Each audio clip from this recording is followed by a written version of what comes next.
95 সনের 12ই মার্চ এই মাঠ, এটা তখন স্টেডিয়াম ছিল না, এটা ছিল একটা মাঠ, মীরাখান্দির মাঠ। এই মাঠে দাঁড়িয়ে আমি ইটনার মানুষের সামনে বলেছিলাম, আমি কিশোরগঞ্জের এমপি হয়েছি।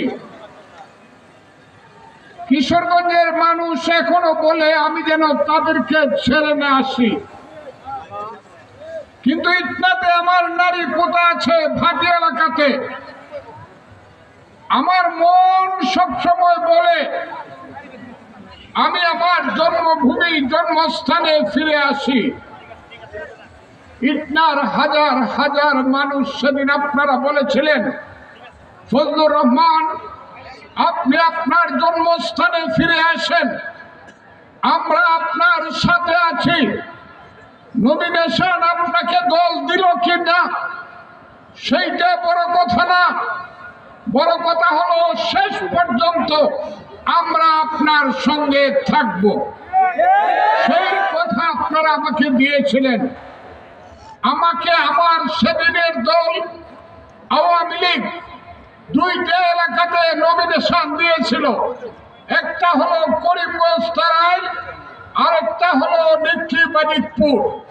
সেই দুইটা নমিনেশন ফেলে আমার মাটির টানে, আপনাদের টানে আমি আমার জীবনের সব অ্যাকাউন্ট শেখ হাসিনার কাছে রেখে আমি নিঃস্ব অবস্থায় না মিঠামনস্থ গ্রামের মানুষের কাছে আমি এসেছিলাম। বন্ধুরা, সেই ইলেকশন হয়েছিল 12ই জুন। সেই 12ই জুনে আমি টেলিভিশন মার্কা নিয়ে ইলেকশন করেছিলাম। সেই টেলিভিশন মার্কায় আমি আব্দুল হামিদ সাহেবের চেয়ে হাজার হাজার ভোট বেশি পেয়েছিলাম।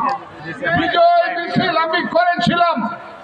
বেসরকারি ভাবে আমাকে টেলিভিশনে নির্বাচিত ঘোষণা করা হয়েছিল, কিন্তু সেদিন আব্দুল হামিদ সাহেব এবং প্রশাসন চক্রান্ত করে অষ্টগ্রামের বড় হওয়ারে পানিতে আমার ভোট ফেলে দিয়ে 23 ঘন্টা পরে আমাকে পরাজিত দেখানো হয়েছিল।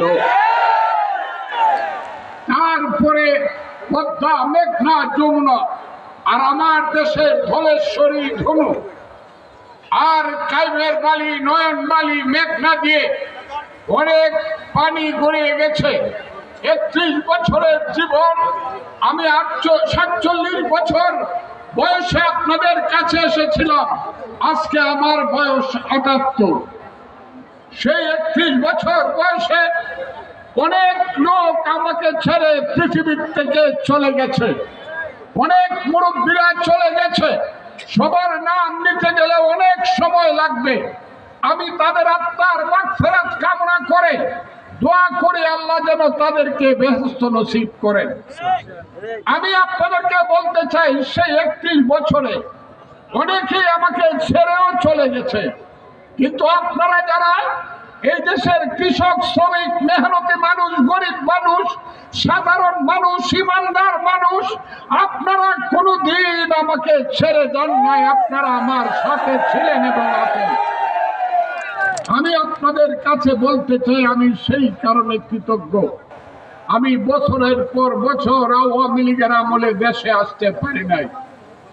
আমার মা অসুস্থ ছিল, দেখতে আসতে পারি নাই। আমি আজকে আপনাদের কাছে বলতে চাই, সব দুঃখ আমি ভুলে গেছি। এই কারণে আমি দেশকে ভালোবাসি, এই দেশের মানুষকে আমি ভালোবাসি। এই কারণে ভালোবাসি, এই যে দেশ বাংলাদেশ, এই দেশটা যারা সৃষ্টি করেছিল, এখন যারা জীবিত আছে তার মধ্যে 10 জনের মধ্যে আমি বাংলাদেশে একজন। এই দেশটা যারা সৃষ্টি করেছিল, এই যে পতাকাটা, বাংলাদেশের পতাকাটা আপনি দেখাচ্ছেন আমাকে, এই পতাকাটা যেদিন বানানো হয়, যে রুমে যে বানিয়েছে তার পাশে আমি বসেছিলাম সারা রাত। সেই পতাকাটা বানানো হয়েছিল তখনকার ইকবাল হলে 116 নম্বর রুমে। কুমিল্লার শিবনারায়ণ দাস এই পতাকাটা সারা রাইতে সৃষ্টি করেছিল। লালের মধ্যে একটা হলুদ বাংলাদেশের ম্যাপ ছিল। আমি সেই পতাকার সঙ্গে জড়িত বন্ধুরা। আমি হাজার হাজার মানুষকে যুদ্ধে নিয়ে গিয়েছি, লক্ষ লক্ষ মানুষকে যুদ্ধে উদ্বুদ্ধ করেছি। আমার 61 বছরের রাজনৈতিক জীবনে আমার সবচেয়ে বড় কর্ম হলো, আমার জীবনের সবচেয়ে বড় পাওনা হলো বাঙালির কাছে আমি মুক্তিযোদ্ধা ছিলাম। এর চেয়ে বড় কিছু একটা মানুষের জীবনে আর হতে পারে না বন্ধুরা। আমার বয়স যখন 23 বছর ছিল তখন মুক্তিযুদ্ধের ডাক এসেছিল। আমি সেদিন